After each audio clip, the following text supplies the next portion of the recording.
حضرت عمر رضی اللہ تعالیٰ عنہ جب ایمان لائے تو آپ نے ایک ایک کافر کے گھر کے دروازے پہ کھڑے ہو کے کہا کہ تم کمزوروں کو مارتے تھے، میں تمہیں بتانے آیا ہوں میں محمد عربی کا نوکر بن گیا۔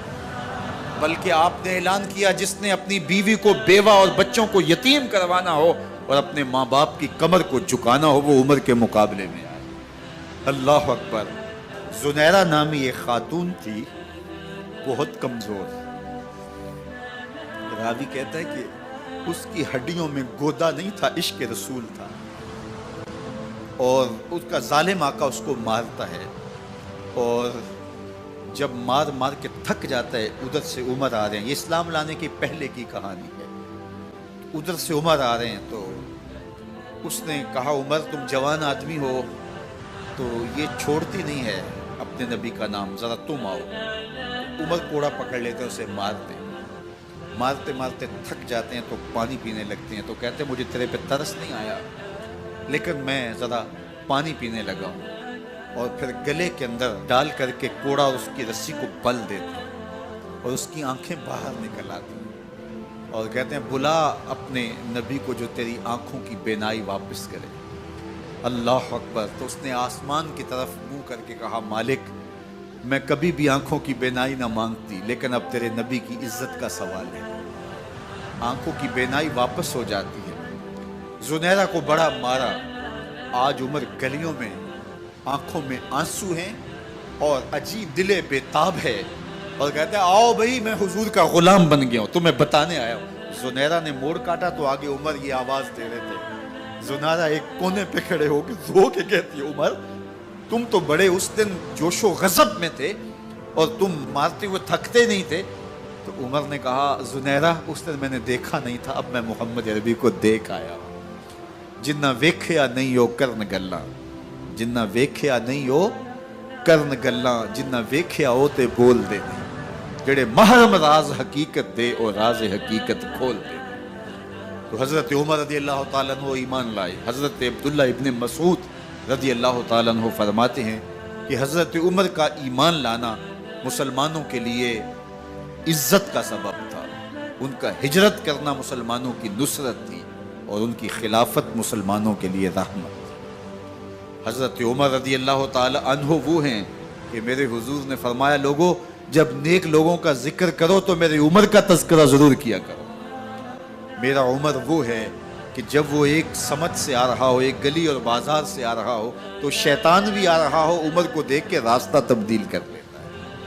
حضرت عمر رضی اللہ تعالی عنہ کی طبیعت کے اندر جو جاہ و جلال تھا، طبیعت کے اندر جو سختی تھی، وہ اسلام کے اندر آ کر بھی قائم رہی، اور آپ نے وہی سختی، وہی جاہ و جلال جو پہلے مسلمانوں کے خلاف تھا اب کفار کے خلاف، منافقین کے خلاف حضرت عمر کی طبیعت کے اندر وہ جوش و خروش بدستور موجود ہے۔ لیکن جس دن آپ خلیفہ بنے تو اس دن آپ نے ممبر پہ چڑھ کے جو خطبہ دیا اس میں کہا لوگوں میں سخت اس لیے تھا کہ رسول اللہ نرم تھے، پھر میں سخت اس لیے تھا کہ حضرت ابوبکر صدیق نرم تھے، اب میں تخت خلافت پہ بیٹھا ہوں، اب میری سختی جو ہے وہ نرمی میں تبدیل ہو گئی، صرف فاسقوں، فاجروں اور باغیوں کے لیے میں سخت ہوں، باقی تمہارے لیے نرم ہوں۔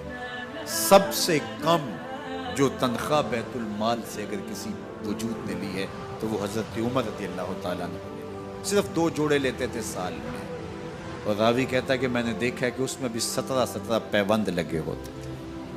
حضرت عمر رضی اللہ تعالیٰ عنہ کا طرز زندگی، آپ کا انداز معاشرت اور آپ کا انداز خلافت، ہر لمحہ آپ کی زندگی کا اٹھا کے دیکھیے کتنی مرتبہ قرآن حضرت عمر کی رائے کے مطابق نازل ہے۔ اللہ تعالیٰ جل شانہ نے ان کو صاحب الہام بنایا تھا۔ ہر امت میں کوئی صاحب الہام ہوتا ہے، حضور کی امت کا صاحب الہام حضرت عمر رضی اللہ تعالیٰ، اور آقا کریم نے انہیں اپنا وزیر قرار دیا، فرمایا میرے 2 وزیر آسمانوں میں ہیں، 2 وزیر زمینوں میں ہیں، آسمانوں کے وزیر جبرائیل اور میکائیل ہیں اور زمین کے وزیر ابو بکر اور عمر رضی اللہ تعالی عنہما۔ ایک دن حضرت عمر بیٹھ کے رو رہے تھے تو کسی نے کہا حضرت رو کیوں رہے ہیں؟ فرمایا کہ میں اس لیے رو رہا ہوں کہ فلاں پل سے بکریاں گزری ہیں، تو پل کے اندر شکستگی تھی، ٹوٹا ہوا تھا پل درمیان میں، اس میں ایک بکری کی ٹانگ ٹوٹ گئی ہے، تو میں ڈرتا ہوں کہ میرا رب یہ نہ پوچھے کہ عمر تو نے پل صحیح تعمیر نہیں کروائے تھے کہ ایک بکری کی ٹانگ کیوں ٹوٹی ہے۔ یہ ہیں حضرت عمر رضی اللہ تعالی عنہ۔ اللہ اکبر۔ تو اللہ تعالیٰ جل شانہ نے حضرت سیدنا عمر بن خطاب رضی اللہ تعالیٰ عنہ سے جو کام لیا، مختصر دور خلافت کے اندر 10 سال 6 ماہ 4 دن آپ نے خلافت فرمائی ہے، لیکن کہاں سے چلے اور یہاں مکران تک، بلوچستان کا حصہ ہے، یہاں تک آپ کے سلطنت کی حدود وسیع ہوئی، ادھر آرمینیا تک جا پہنچے، حمص فتح کیا، قادسیہ، یرموک۔ آپ ذرا دیکھیے کہ کہاں تک آپ کی فوجوں کے گھوڑے دوڑتے رہے، اور اللہ تعالیٰ جل شانہ نے ان کو جو توانائی، عدل و انصاف کی قوت عطا فرمائی۔ اللہ اکبر۔ جب زمین پہ عدل کیا ہو تو زمین بھی حکم مانتی ہے، اور حضرت عمر وہ تھے جن کا حکم ہوائیں بھی مانتی تھی، زمین بھی مانتی تھی، جن کا حکم جو ہے وہ آگ بھی تسلیم کرتی تھی اور دریا بھی ان کا حکم مانا کرتے تھے۔ مصر کے اندر یہ رسمیں بد جاری تھی کہ سال کے بعد ایک دوشیزہ کو زیورات پہنا کے اچھے لباس میں ملبوس کر کے دریا کی بھیڑ چڑھایا جاتا، اس کی قربانی دی جاتی، اس کا خون بہتا تو دریا چلتا۔ جب مسلمانوں نے مصر فتح کیا تو گورنر نے لکھا کہ اسلام تو اس طرح کی رسوم کی اجازت نہیں دیتا، لیکن خشک سالی ہے، لوگوں کی فصلیں ویران پڑی ہے، تو حضرت کیا کیا جائے؟ تو حضرت عمر رضی اللہ تعالیٰ عنہ کاغذ کے ٹکڑے پہ لکھتے ہیں بسم اللہ الرحمن الرحیم، مصر کے نیل کی جانب عمر کا خط لکھتے ہیں، اے نیل اگر تو اللہ کے حکم سے چلا کرتا ہے تو چل، ورنہ ہمیں تیرے چلنے کی کوئی حاجت نہیں ہے۔ اور قاصد کو کہا یہ خط لے جاؤ اور جا کے دریائے نیل میں پھینک دو۔ قاصد جا کے خط دریائے نیل میں پھینک دیتا ہے، پانی آتا ہے، ایسا دریائے نیل چلا 14 صدیاں ہوئی ہیں آج تک کبھی بند ہی نہیں ہوا۔ دریا حکم مانتے، آگ نکلتی ہے، لوگ حضرت عمر رضی اللہ تعالی عنہ کے پاس آئے، حضرت لاوا پھوٹا ہے، آگ نکل رہی ہے اور مدینے کی طرف بڑھ رہی ہے، اب کیا کیا جائے؟ فائر بریگیڈ تو زمانے میں تھی نہیں۔ عمر نے اپنی قمیض اتاری، جس قمیض پہ 17 پیوند لگے ہوئے تھے چمڑے کے، کہا یہ قمیض لے جاؤ، جدھر آگ بڑھ رہی ہے آگے ڈھالنا، آگ پیچھے بھاگ جائے گی۔ زلزلہ آتا ہے تو زمین پہ درہ مارتے ہیں، زمین رک جا، کیا عمر نے تیری چھاتی پہ عدل نہیں کیا ہے؟